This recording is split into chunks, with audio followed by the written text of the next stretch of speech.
Okay, so hopefully everyone by now should have that part created. So it's a 3 by 4 by 2. I need to show you first how to create convert entities, and the idea of convert entities is I can copy the edges of an existing sketch.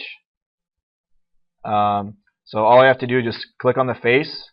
And again, the thing that's different from before is I need to open up that sketch. And the way I do that is by simply clicking on the sketch icon under the sketch tab until I see the purple arrow and the X located here at the top corner. Now if I want to copy all those edges, I just can select the face and it will automatically select all those edges, or I can copy specific edges that I need. So for now, let's just go ahead and practice with the entire face.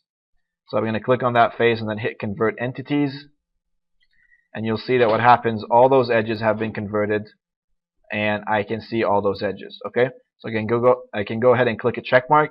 So that just saved me the trouble of actually outlining all that again, just using a line tool. Okay. Then I'm going to go to the tool called Offset Entities. So we're going to go ahead and click on Offset Entities, and I'm going to click on that new sketch that was just created, the black sketch. And you'll notice that it's black, so it's fully defined because I'm copying it from an existing sketch. So over here in the distance, that specifies the depth. Okay, so that specifies the thickness of what I want to do. And you can see that I can either select to go outside, so I can select to have the thickness go out, or to make it go inside. Okay, is that clear? Does everyone have this? Yes. When I click the offset, You have to click on the sketch itself. I do have the sketch highlighted. I've converted the entities, and it's Okay, just give me a second. Let me come over.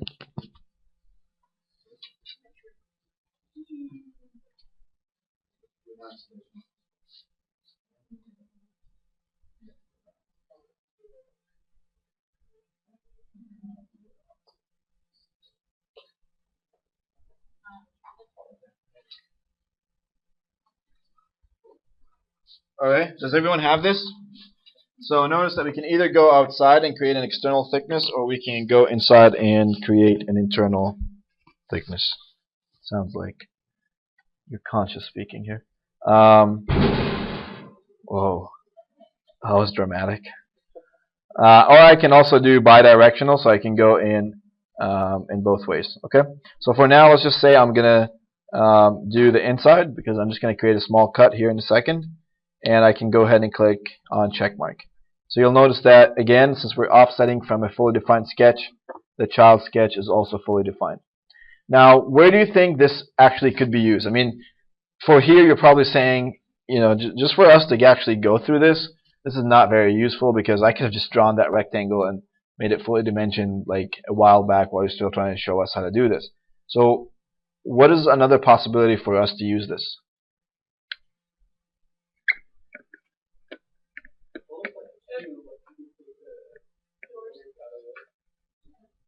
Yeah, but give me another practical part. If you have a really weird squiggly shape, then doing converting and offsetting it would be easier than just redrawing. Absolutely. So let's think about it as in terms of, let's think about something practical, like a gear.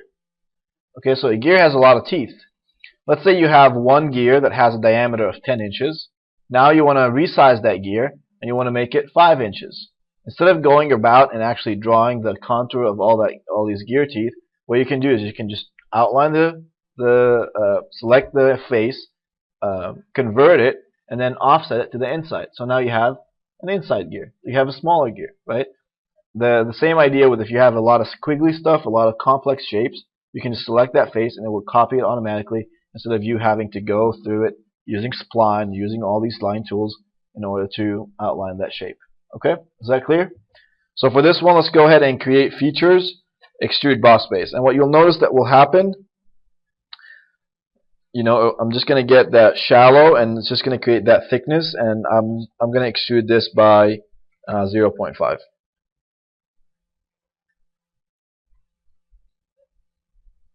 Okay, so go ahead and extrude that by 0.5. Any questions on this? Is this clear for everyone? So if we go back to the slides over here to make sure that we're all on the same page, what we just did is we did sketch tools, offset, and convert. Okay, all of you should know how to do trim by now, but just to make sure that everyone's on the same page, again, I'm going to repeat how to do trim in a very fast way. If you want me to go slower, just let me know. Okay, so I'm going to select this side now, normal to, and I'm just going to, I'm just going to draw a Mickey Mouse face. Okay, so in order to do that, I'm just going to draw 3 circles. So here's my first circle. I'm going to put another one here. I'm going to put another one here.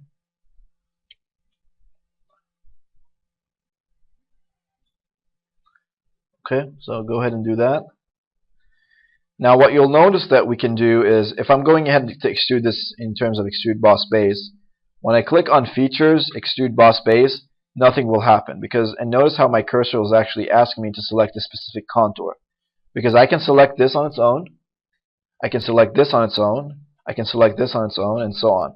Now of course you can go ahead and say, hey, I'm going to select this, this, this, this, and this, so I can select all of them at the same time and avoid using trim for a sketch piece. But we want to make sure that our sketches are actually nicely organized, that when we go ahead and do a boss extrude, it automatically knows what sketch we want to extrude. So here's a situation where trim could come in handy. So we want to trim the overlap over here and the overlap over here. We're mainly going to be focusing on power trim, and the way that we do that is under the sketch tab. So under the sketch tab, there's an option called trim entities. So we've already covered convert and offset, so we're going to click on trim entities. And notice that we have different types of trims, but we're mainly going to focus on power because it's the most intuitive type to use. And the way that we're going to do it is, notice that if I start in a blank space here, so we're going to click and drag, you see that I have that white line behind me, and the minute that I try to cross anything, it will snap it. So if I cross here, it will snap. If I cross here, it will snap. And the same thing over here. You want to avoid trimming center lines, sorry, not center lines, construction lines, because usually trimming construction lines will lead to the deletion of some of your dimensions, and construction lines are used as a foundation for you. So, you know, if you're trying to clean up your house, you don't want to be, you know, hitting the foundation. Okay.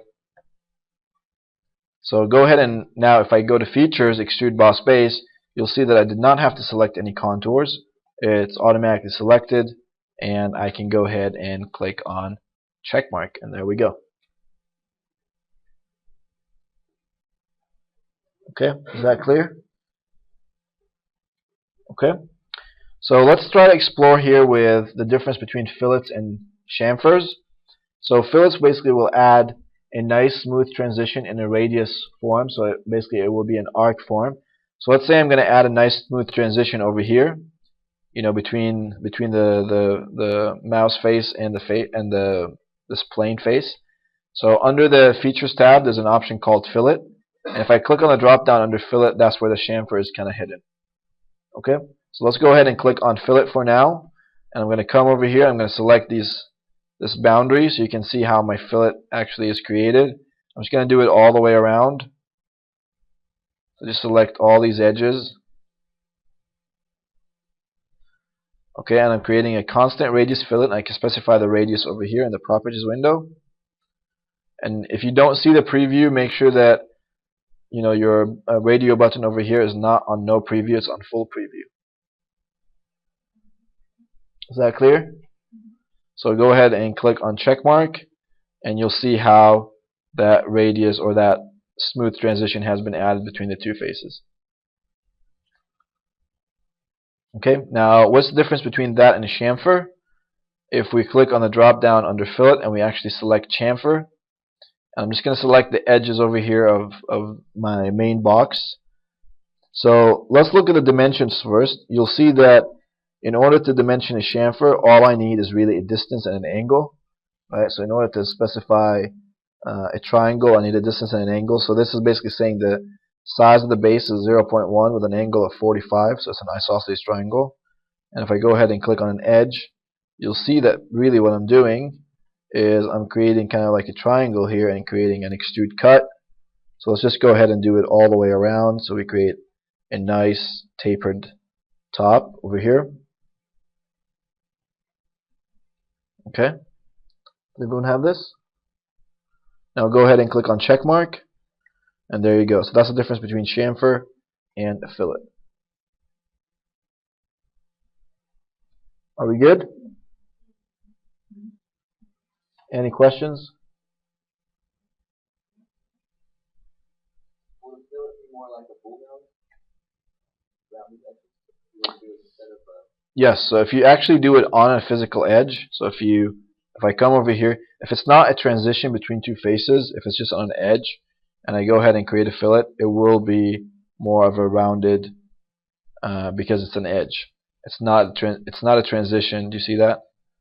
So it's not a transition between two faces. If it's transition between two faces, it's not going to be bumpy. It's actually going to be a smooth transition inwards. Okay, are we good? Alright, so again, let's go back to check how much have we done so far. So we've done sketch tools, we have offset, convert, and trim, and we've done fillets and chamfers. Yes? Just wondering if it's possible for the edges, if we do fillets, is there a way in order to reverse the direction so that you can get this to the inside rather than having it there and outside? Not really, because that's not really practical. The idea of a fillet is you want to create those smooth corners so people don't hurt themselves with a strong part. If you do it the other way, now you have two edges, so you're actually making it hurt more. Yeah. Yeah, I mean you can draw it intentionally if you want it, but it defeats the point of a fillet. So, okay, are we good? Okay, I'm going to show you. So I'm hoping that everyone's familiar with lines, rectangles, circles, arcs, and centerlines. The only thing that looks new here is ellipses, correct? You guys have any questions on anything else here? Okay, so let's talk about ellipses. I'm going to select the back face here. So what an ellipse is, and we kind of talked about ellipses last time when doing our isometric, our 3D views. Remember when we drew the ellipse on the board? It had two axes, right? A major axis and a minor axis. And the major axis is the long one, and the minor axis is the small one. So basically you can think of an ellipse as a circle that's been squished. Okay, so one radii is bigger than the other. So the way we do that is under the sketch tab over here, there's an option called ellipse. Okay, so we're going to click on ellipse, and here's how we do an ellipse. Now, notice that what we're going to start with, if I'm going to start from here, I'm going to click, and it looks like I'm drawing a circle. Now this first radius that you see, that's preferably your major axis. So if I try to line it up this way, that's your major axis. Okay, I'm going to click one more, and now you can see that I can actually move it to create that thickness. Now if you decide to move it too much, now that major axis is really your minor axis. Okay, so if you want to leave it something like this, now the major axis remains the major axis, and the minor axis does the same. So if I click one more time, that's how I create my ellipse. Clear? Okay, now we want to position this ellipse somewhere here in the center, so I'm just going to go ahead and use construction lines. So I'm going to do construction lines and infinite. All of you should know how to do that by now. And I want to position this ellipse directly here in the center. Now the way I can do that is by clicking on the center of that ellipse, holding down the control key, clicking on the x-axis, and then clicking on the y-axis. And one of the relation options over here that I get is called intersection. So clicking on the center of the ellipse, x-axis, y-axis, and one of the options that I get here is intersection. If I go ahead and do that, it will automatically be centered on those lines. Okay? Now the question here is we have to specify the distance. So if I go to Smart Dimension and I try to measure my major axis, so I'm measuring from the center to that point over here. So I'm measuring my major axis. Let's go ahead and say that's 1. And I'm going to measure my minor axis, which again is from the center to that point. I'm going to say that's 0.2. So you're probably thinking, okay, we went ahead and we centered it. We measured the radii in basically the major axis and the minor axis. Why is this still blue? Well, just like we learned, if something is blue, go ahead and grab it and drag it and see why is it moving. So if I go ahead and grab this and I try to see why is it moving, I notice that the radius, the angle is not specified. Does that make sense? So I want to position this ellipse at an angle that's actually 45 degrees or 30 degrees or whatever it is. I don't want to make it horizontal or vertical. So how do I do that? I'm going to go to construction lines. I'm going to click on line and then click for construction. So I'm not doing it in infinite. I'm doing just for construction. And what I'm basically doing is actually drawing that major axis. So I'm going to start from the center. I'm going to take it to that point. So I'm drawing that major axis. Okay? And you probably remember, guys, we did this during the flywheel for the V6. So this shouldn't be like completely new, but we did the angle with a circle before instead of an ellipse. Okay, so we drew this major axis, and then all I really have to do is just click on Smart Dimension. And if I click on the x-axis and click on that major axis, I can actually get an angle in between them. If I go ahead and dimension that angle to be 45, my ellipse will be positioned at a 45-degree angle. And now it's fully defined, so it's ready to move on to features.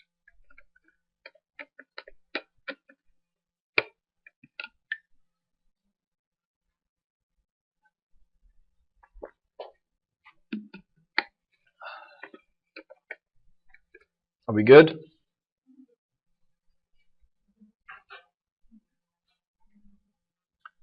Yes? No? Maybe? Okay. Let's go ahead and do a slot too, so we can learn how to do a slot. So right under the rectangle is an option called straight slot. So we're going to go ahead and click on that. The way we draw a slot is we have to draw the axis connecting the both center points. So I'm going to click from here to here. So basically I'm just drawing that center line. And then notice that I get, if I move up and down, I get that slot shape. Okay, so I want to make sure that it's dimensioned. Let's do something funky here. Let's make sure that the center of that slot is actually the same center over here. So I'm going to click on that center, hold down the control key and click on the center of that slot and make them coincident. And the way that we dimension a slot is by dimensioning the distance between the two centers. So the distance from here to here, I'm just going to say that's 1.5. And I need to go ahead and measure one of the radii, and let's say this is 0.2. Okay, so in order to dimension a slot, we basically measure the distance between the 2 points, and we measure a radius. Are we good?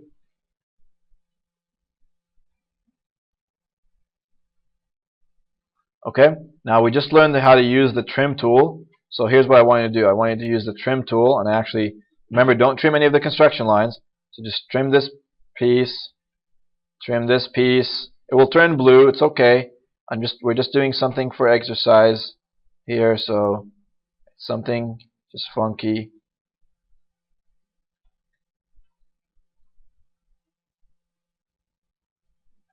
Okay. The reason it turned blue is because it broke that relation between them. So now you have to dimension it from here and from here. But maybe get something like this. Okay, I'm not going to worry about making it fully defined. If I give you this as a homework assignment, I will give you all the dimensions required. But we're just having fun now. We're just learning this. Okay, so now we'll go ahead and do features, extrude boss base. And you can see that using the trim, we can extrude boss base this nicely. And extrude boss base that by 0.25. Okay, and I can go ahead and click on check mark. And there you go. Any questions on this?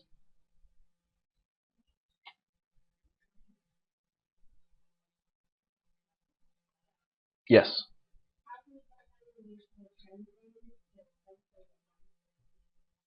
It says what?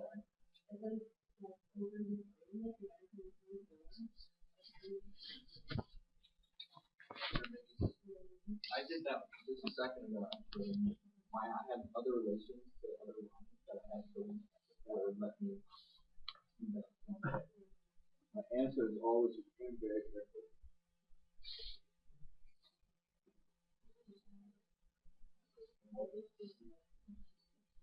Yeah.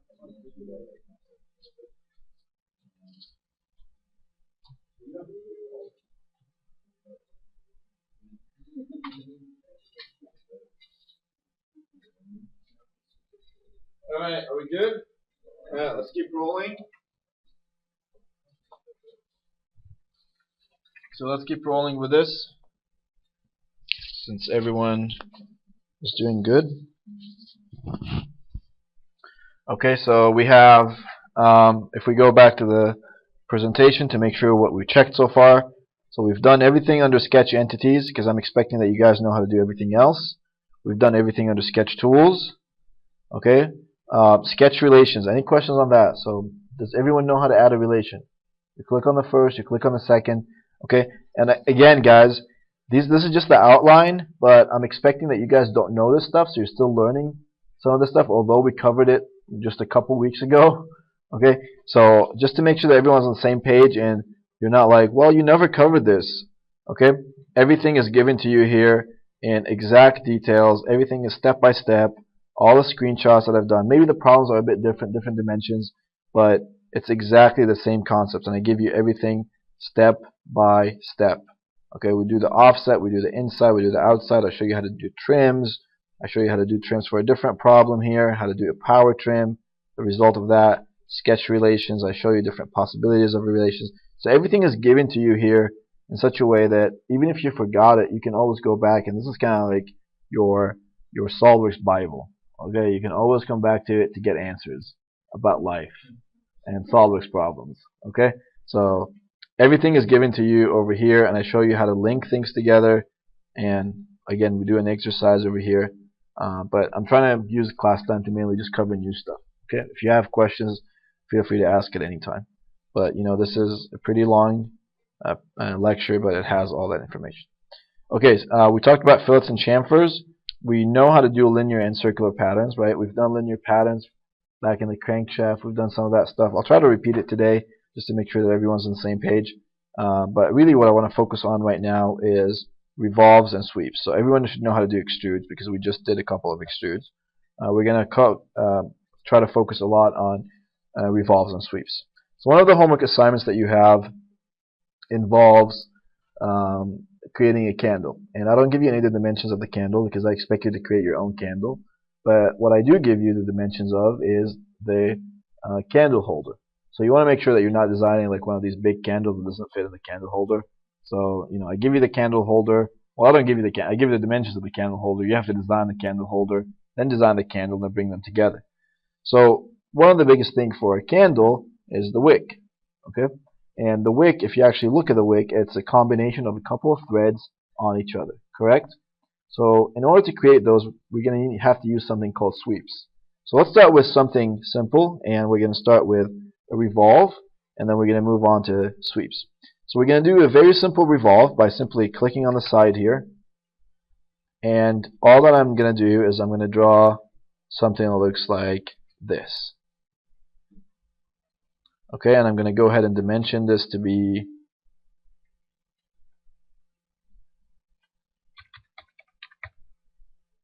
so 1.9, and the distance from this side over here 0.25.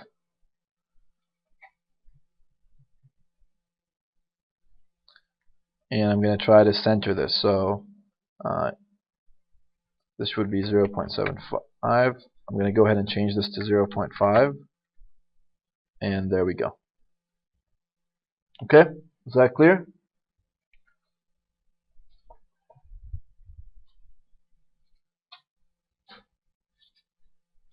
Now a lot of students ask me, this sketch here, I created this sketch on the wrong plane. How do I fix that? How do I move this sketch to the correct plane? If I go ahead and exit out of that sketch, so this sketch is still on this face. What happens if I want to place this sketch maybe on this face over here? Okay, so how do I do that? Or maybe this face over here. Now, this is not a bulletproof method, but it will at least get you somewhere close. Instead of having to, I mean, this is a simple rectangle. Yeah, sure, I can do it again. But if you have something a bit more complicated, it's nice to just move it and then maybe like tinker with it a bit to fix it. Now, how do I do that? I see the sketch here. I can right click on it, and there's an option. There's a second option that says Edit Sketch Plane.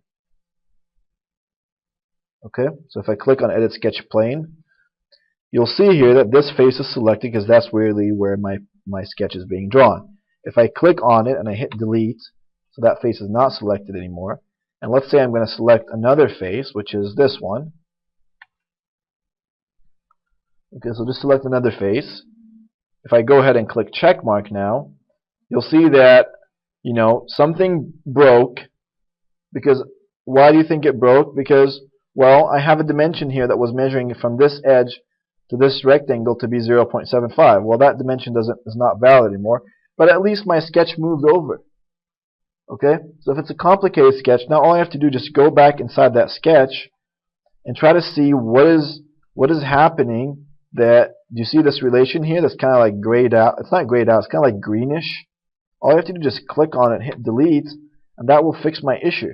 Right? It's no longer, it's underdefined, of course we have to fix that, but it's no longer in yellow. Okay, so I at least kind of went away from that warning. So I can come over here and I can try to modify this by simply saying, okay, this needs to be 1.5. So I'm going to position it over there, and I'm going to make this edge and this edge coincident with respect to each other, or collinear with respect to each other. Okay, so you'll see that it wasn't that bad of a fix. Okay, I was able to fix it pretty quickly, and it's a pretty nice fix considering that I started on a completely wrong plane. Okay, so now what I'm going to do, I'm going to actually go through we're going to do a Revolve Cut. A Revolve boss base. Under Features, right next to Extrude boss base is an option called Revolve boss base, so you should be familiar with that. Okay, and what we're going to do is we need to specify at what axis we're actually turning. Now look at this. I can actually select any of these to be the axis. So if I go ahead and select this to be my axis, do you see how it creates that turn? Okay, look what happens if I actually select the bottom edge to be my axis. You see that? Okay, is that clear? So depending on what axis you choose, you're going to end up with completely different results. Does anyone have any questions on this? And by the way, you can turn this all the way 360, or you can turn it at a specific angle. It's really up to you. So let's go ahead and click check mark on that. And I know it's a weird part, but again, this is just class exercise to practice doing this. Does everyone have this? Okay, now let's practice with Revolve Cut. So again, I'm going to select this face again, normal to, and I'm going to draw a small rectangle over here. I'm not going to worry about dimensioning it. I'm just going to draw a small rectangle over there. Okay, you can draw a triangle. You can do whatever you want. Just draw a shape that overlaps this ring that we just created. Okay, and then I'm going to go to Features, Revolve Cut. So we're going to try to do a cut now. So we're going to do a Revolve Cut, and we're also going to select the same axis. So we're going to select this axis over here, and you can see that that cut will go all the way through again. And you know, for fun sakes, let's go ahead and instead of 360, let's say, hey, we're only going to cut it for 120 degrees. Okay. So if I go ahead and click check mark now, you'll see that I created that groove in my disk. Okay, that's only at 120 degrees, and it goes all the way around. Is that clear? Any questions on this? Okay, let's say I have one more disk, or sorry, two more disks of these, one over here and one over here. So what I can do is I can actually mirror things over. Okay, but if I want them to all follow the same pattern, which is a line pattern, I can use something called circular pattern. Linear pattern. Does that make sense? So here's what I need to do. Under the Features tab, there's an option called Linear Pattern. So I'm going to go ahead and click on that. Okay, and for the first direction, I'm basically going to specify the circumference of that circle. I'm going to specify the axis that we use to revolve that circle, so that one on the bottom. And it asks me over here, what features do you want to pattern? Now sometimes if you don't see the features here, if it gets too messy, you can always click on that plus sign over here so you can see all the features that you've created so far. Okay, so you can always come back to this if you don't see the design feature tree there, but this is kind of your design tree. So what I want to do is I want to copy my revolve, and I want to copy my cut. And I want to copy them, maybe to position them, let's say, 1 inch away. So do you see how I have now another disc that's located 1 inch away? You see that? Okay. I can also do it in another direction. So I can use the same axis, but now I can swap it to another direction, and I can also make it 1 inch away.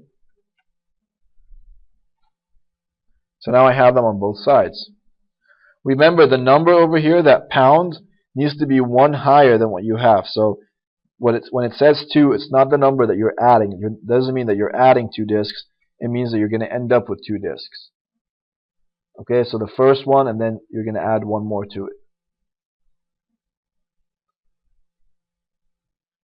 Okay, I'm going to give you a second to catch up on this. Did you specify the distance and the direction too?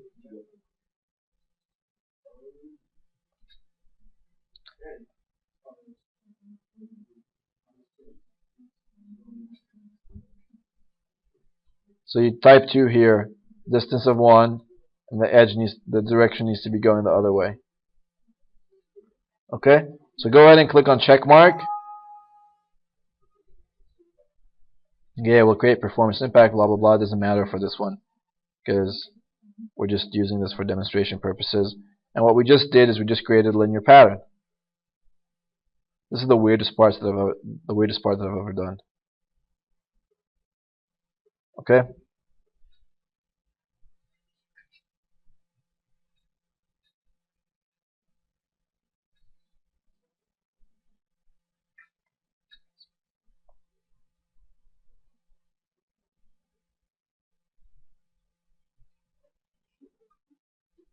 Okay.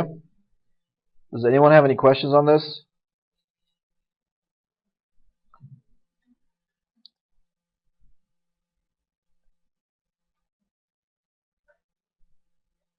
Okay, let's move on to sweeps.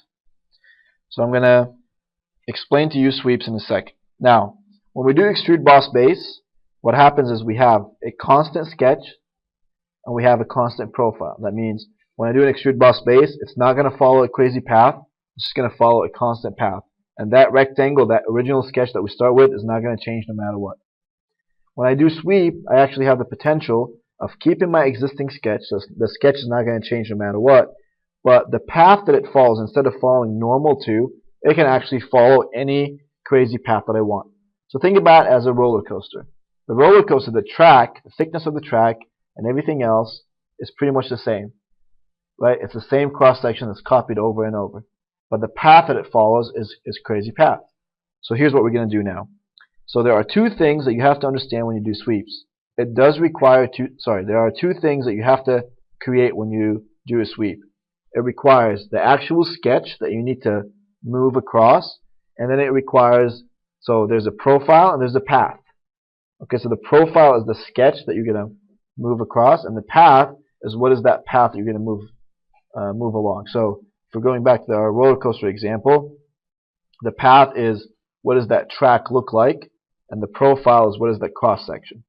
So let's do something simple over here, and let's start by creating the profile. I'm going to click on this plane over here. Oh, you know what? Let's do something from this plane. Okay? I got an idea. So let's do something from this plane. And I'm just going to draw a simple circle. So I'm just going to go to sketch, circle. I'm just going to position the circle here. I'm going to go ahead and smart dimension that circle to be 0.15 diameter, and it is 0.25 from the side and 0.25 from the top. Okay?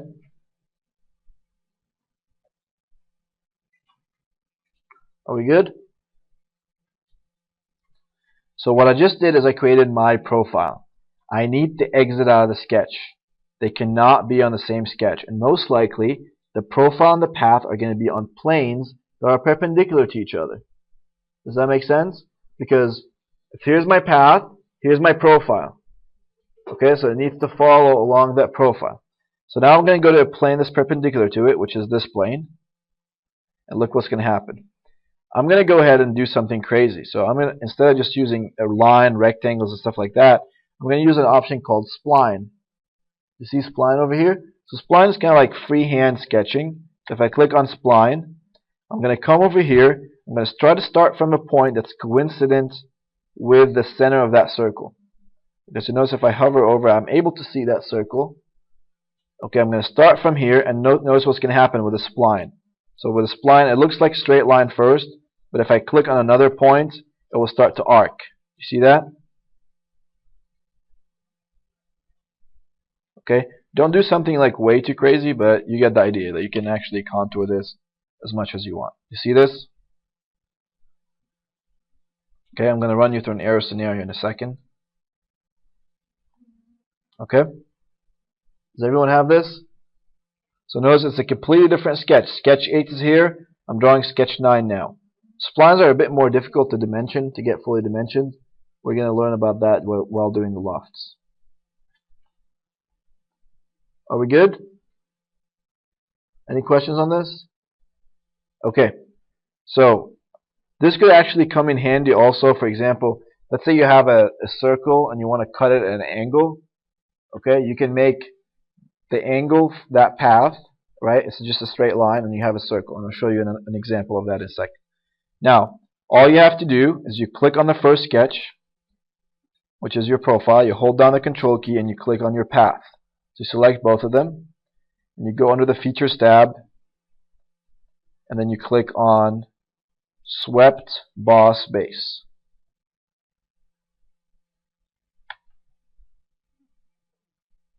Do you see how it follows? Do you see how it follows the path? Is that clear?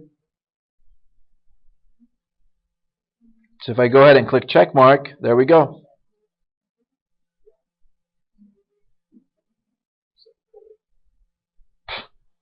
Sure. That's your definition of a bully. Okay, are we good?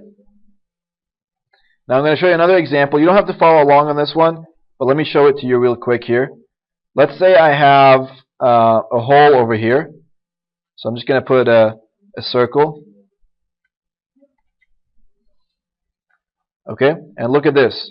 If I want that circle to be cut at an angle. Now, please listen up for this one. Now let's say this cut actually is going from here to here. Like it's not a straight cut. So I mean, yeah, sure, I can click on this plane, normal to.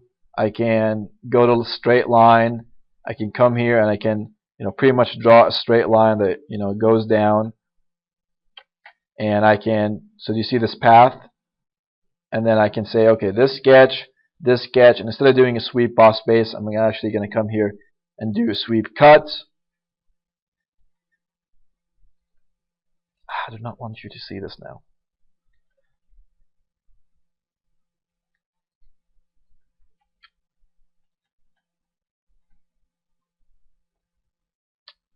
I want you to run through that error scenario in a second. Okay, so here's the deal. We're going to run through it now. If you try to do this, so notice that the circle is here and this is here. It's going to try to tell you that some situations it's not going to detect that path, because preferably what you want them is you want them to intersect over each other.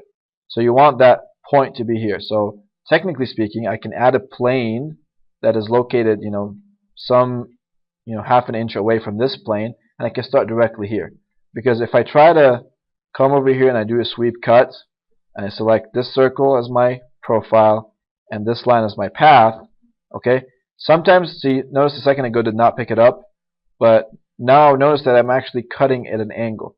So this is the cool piece. If I click check mark, do you see how that cut has been done at an angle? So I don't have to create a reference geometry plane that's at an angle. I can just create that circle and I can make it follow that path. Okay?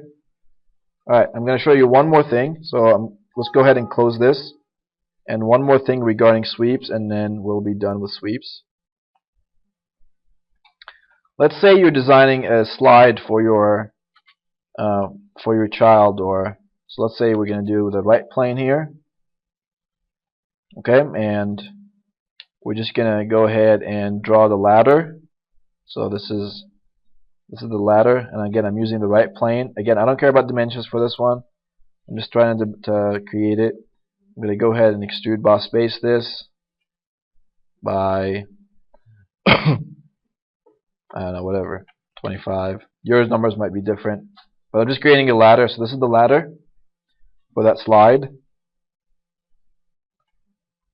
Okay, then I'm going to go to the side of this, sorry, to the front of this, and create my profile. So the profile of a slide will probably look like something like this, maybe like a U shape with a thickness to it.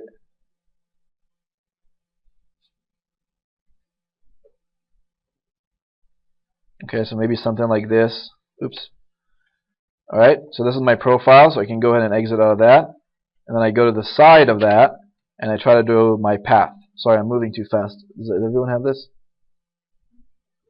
So it's just a, I'm not using any dimensions, just a U shape that's closed off.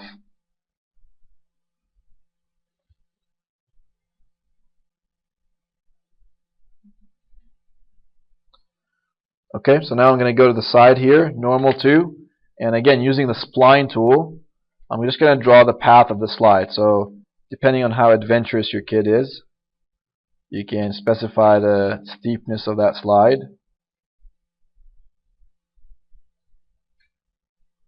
Okay, so maybe something like this. And notice that when you draw a spline, you can always come back and you can change those contours as you wish. Okay, so if you hate your kid, you'll probably do something like this. Alright. So you have that. So now we have the profile and we have the path. Okay, so again, I'm going to click on the profile, hold down the control key, click on the path, and I'm going to go to Features, Swept Boss Base. And you're going to see that it's going to follow that path, and I'm going to get that nice slide. Okay, so that's kind of boring. That's a boring slide, right? You want to go back? Okay, so that's a boring slide. So look at this. Do you see where it says? Do you see where it says Options? If you click on the drop down, so there's an option to follow a path, and that's usually the default. But there's an option to also twist along the path. Okay, so if you click on Twist along the path, notice that your slide can actually twist along that path. So you know your kid is very adventurous. You know, there you go, a great parent. Okay, go ahead and do this, and you go ahead and click check mark, and there's your slide. Now, why do I show you this? The reason I show you this is for the wick, it's a combination of threads. Okay, so really what you want to do is that profile of that thread is probably something like this. It's probably 3 circles, okay, that have been trimmed. Okay, and then when you do the path, it actually needs to twist along the path. So you create that nice thread in your wick. Does that make sense? So that's how you create that nice wick shape. Okay, or that's how you create chains or something like that. Does that make sense? Okay. So next time we'll be talking about lofts. So this wraps up today's lecture.